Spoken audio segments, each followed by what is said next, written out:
สวัสดีครับน้องๆนักศึกษาครับวันนี้พบกับ Orbea Teaching Study นะครับในช่วงเก็บเล็กเก็บน้อยนะครับหลายคนนะครับจากที่เห็นการขึ้นเสนองานนะครับทุกคนใช้โปรแกรม3มิติในเรนเดอร์ภาพมาแล้วนะครับทุกคนเรนเดอร์ภาพนิ่งแล้วก็จบที่เรนเดอร์นะครับแล้วก็ส่งงานเลยซึ่งบางทีเนี่ยเรื่องสีเรื่องแสงคอนทราสต์ต่างๆมันอาจจะยังไม่ได้ดีพอนะครับเพราะฉะนั้นอาจารย์มีเก็บเล็กเก็บน้อยของโปรแกรม Photoshop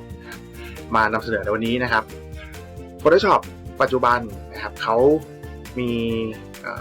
เมนูคำสั่งที่มันเป็นออโต้ให้คุณนะครับหลายคนอาจจะยังไม่รู้นะครับแค่3คำสั่งเท่านั้นเองนะภาพของคุณก็จะเปลี่ยนไปอย่างสิ้นเชิงครับเรามาดูกันอาจารย์เปิดให้ดูแล้วนะครับ Photoshop นะครับตัวเปิดภาพขึ้นมานะเปิดภาพขึ้นมาครับเสร็จแล้วก็เข้าที่คำว่า Image นะครับเดี๋ยวอาจารย์จะปรับรูปด้านขวาตรงนี้นะด้านซ้ายเนี่ยจะไม่ปรับนะครับด้านซ้ายนี่คือเรนเดอร์จากโปรแกรมเลยนะครับไม่แต่งอะไรเลยนะด้านขวาเช่นเดียวกันแต่เดี๋ยวเราจะแต่งด้วย Photoshop เรามาดูกันครับว่าความแตกต่างเป็นยังไงนะครับการใช้งานของมันก็อยู่ที่หมวดของเมนูบาร์ที่ชื่อ Image นะครับคลิกซ้ายเปิดขึ้นไปนะครับมันจะมี3ตัวนี้นะครับเรียกว่าAutoมันจะมี Auto Tone Auto Contrast แล้วก็ Auto Color แค่3ตัวนี้เท่านั้นครับเร็วๆเลยนะครับคลิกตัวแรก Auto Tone ปุ๊บสังเกตดีๆนะสีจะเริ่มเปลี่ยนนะครับออโต้คอนทราสต์ปุ๊บแล้วก็ออโต้คัลเลอร์เห็นไหมครับ2สีนะครับต่างกันขึ้นมาแบบรวดเร็วนะครับอาจจะต่างกันไม่เยอะมากแต่ว่ามันจะเป็นการปรับแบบอัตโนมัติให้คุณว่าแสงของงานคุณเนี่ยถ้าเหลืองไปฟ้าไปสว่างเกินไปมันจะปรับให้นะครับจะเป็นแบบนี้เลยนะครับคุณสามารถปรับได้อีกนะเนี่ย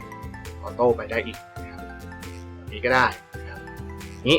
มันก็จะชัดขึ้นคมขึ้นนะครับให้ดูจัดให้ดูแบบเทียบเป็นอย่างนี้เลยนะครับให้สังเกตด้านรูปด้านขวานะครับดูพวกใบหญ้าใบไม้นะครับจะเป็นอย่างนี้ครับมันจะดูความชัดความเขียวความเหลืองมันจะหายไปมันจะดูคมชัดมากขึ้นนะครับเนี่ยลอง3ตัวนี้เราลองไปใช้ดูแล้วกันนะครับภาพนี้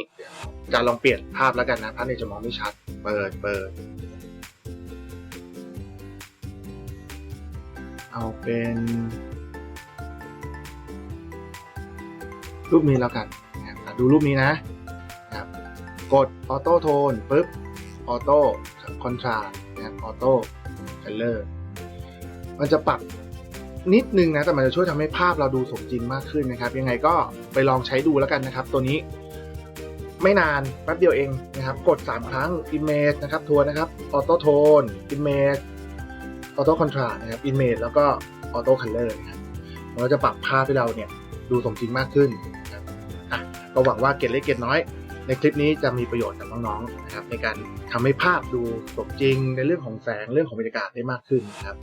ไว้เจอกันคลิปหน้าเกร็ดเล็กเกร็ดน้อยคราวหน้าจะเป็นความรู้เรื่องอะไรไว้ติดตามครับสวัสดีครับ